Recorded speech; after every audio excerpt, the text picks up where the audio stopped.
So you caught him masturbating, and now you don't know whether to laugh, to cry, or even feel rejected, or feel angry, or pretend that you never walked into that room. Let's talk about it, because what that moment means to you is actually really, really different from what it often means to him. And if you don't understand how the difference, well, you can actually quietly sort of start building resentment over time. And that's something that, can eat away at your relationship. And it's not actually probably about you at all.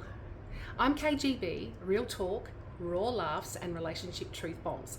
And today I'm going to unpack one of the most common and one of the most uncomfortable topics, but it's very common moments like this that people sweep under the carpet, and I don't do that. Firstly, is it normal? Short answer, absolutely yes. Masturbation is incredibly common in both men and women, but especially men, whether they're single, they're dating, they're married, whether they're sexually active or not. Research consistently shows that the majority of men actually masturbate regularly, even when they're really happy in their relationship, when they're sexually active in relationships. And that's the part that many women actually struggle with, because the question immediately for women is, it becomes something like, if I'm here, why does he need that? Why does he need to do that? And that question isn't silly, it's vulnerable. But why do men masturbate even when they are in love? Well, let's break it down properly.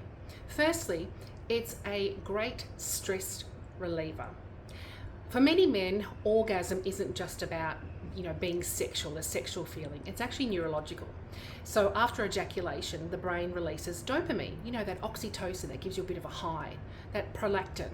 They're chemicals that, reduce stress and actually, promote relaxation. But for some men, masturbation is just so much less about fantasy and more about the decompressing afterwards, after a really long day. It's a quick nervous system reset, I guess, but that doesn't mean that it replaces intimacy, and it should never. It just means that sometimes it's actually about the stress. It's not desire for you or for someone else. It can also be habit and conditioning. So many men started masturbating long before they ever had a partner. Think of the teenage years with hormones and, they've got privacy, they're exploring. It becomes a habit, just like scrolling, like zoning out, like gaming. Sometimes it's not even deeply sexual. It's just routine. But that doesn't make it sacred. And it doesn't mean that it's a statement about you. Often it's not. For visual stimulation and porn, this is where we need to be honest, because sometimes porn is involved. And that's where things can actually shift emotionally for women, definitely. Because when porn enters the equation, it can really trigger comparison for women. Am I not enough? Does he prefer that? Is he imagining someone else? Who is he imagining? And this is where nuance matters. For some men, porn is just purely a visual stimulus. It's fast, it's impersonal, and it's detached. For some men, it can actually become escapism. And for some men, it can also absolutely become problematic. I've got another video on when that becomes a problem for you. But it depends on the frequency, the impact, and whether it's affecting, real intimacy. So let's talk about that. Let's talk about how it makes women feel. Now, this is the part that men often don't understand. You walk in on him and you automatically feel rejected, embarrassed, you feel insecure, there's betrayal and disconnection, even if logically you know that it's normal, because intimacy for many women is relational, it's emotional. So if he chooses solo pleasure instead of reaching for you, it can feel really personal, and that's normal. Your feelings are actually valid. But here's the key. Your feelings are valid without automatically making him feel guilty. That's the balance. When is it not a problem? It's generally not a problem if he doesn't replace if it doesn't replace your sex life. If it doesn't decrease the desire for you, it's not a problem. If it's not secretive in a deceptive way, and if it's not escalating into, I guess, compulsive behavior that he just has to do it, it's not creating emotional distance. Some women are completely comfortable with it. And some couples even introduce it. They talk openly about it and introduce it, integrate it into their sex lives. This is foreplay for some couples. There's no universal correct reaction. But when it does become a problem, it will absolutely become concerning if he consistently rejects intimacy with you. He wants that masturbation instead of you. He prefers porn over connection.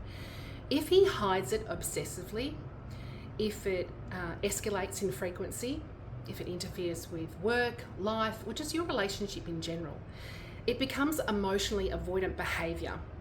At that point, it's not about masturbation, it's about avoidance. And that requires a totally different conversation, and you need to have the confidence to have that. So how do you communicate if it's really bothering you? Well, this is where most couples actually mess it up completely. They either say nothing and then they build up that resentment, or they'll go on the attack and you'll shame your partner. But neither of those options works. Instead, try this structure. Start with how you feel, not what he did. Oh, I feel a little bit rejected when I walked in on you earlier. Avoid accusation language. Why aren't I enough? But I want to understand what that means for you. Can you tell me? And ask curious questions. Is this just for stress relief, or is this a habit? Is this something that you're missing sexually that we could actually talk about? And don't forget to express your needs. If it's happening often and we're not being intimate, well, that makes me feel a little, I guess, disconnected from you. Now you're having an adult conversation, not a courtroom trial. Now, the important reality check about his masturbation: him masturbating does not automatically mean that you're unattractive. Absolutely not. He doesn't want you, or he's cheating, or you're failing, but it also doesn't mean that you must be fine with it. And this is where relationship maturity comes in. You're allowed boundaries. Please know that. You're allowed discomfort. You're even allowed preferences, but you communicate them without shame. The bigger question sometimes is the issue isn't actually about the act, it's what it represents. Are you feeling emotionally distant lately? Are you craving more affection? Are you feeling rejected? Or are you already feeling insecure? Sometimes catching him is just the spark that exposes a whole deeper unmet need. And that's actually an opportunity for you to discuss. Because instead of, you can talk about the connection. The final truth bomb that men and women often experience is that their sexuality is different. For men, it can be compartmentalized. For women, sex is intertwined with bonding. But neither is wrong. But misunderstanding creates pain. So instead of asking, why does he need this? Maybe ask, how can we feel closer through this instead of divided? And that's where growth lives. If this topic resonates, then please comment below how you actually felt when you discovered, when you walked in on your partner. Did you feel angry, calm, confused? And if you want deeper grown-up conversations about sex and relationships, then you need to follow me here on YouTube, especially the stuff that nobody wants to admit out loud, let alone talk about. But make sure that you follow, because I cover the more nuanced and absolute adult layers here on YouTube, snippets over on TikTok and Instagram, all the same name. I'm KGB, real talk, raw laughs, and relationship truth bombs. And we're not avoiding the awkward conversations anymore. Chat soon.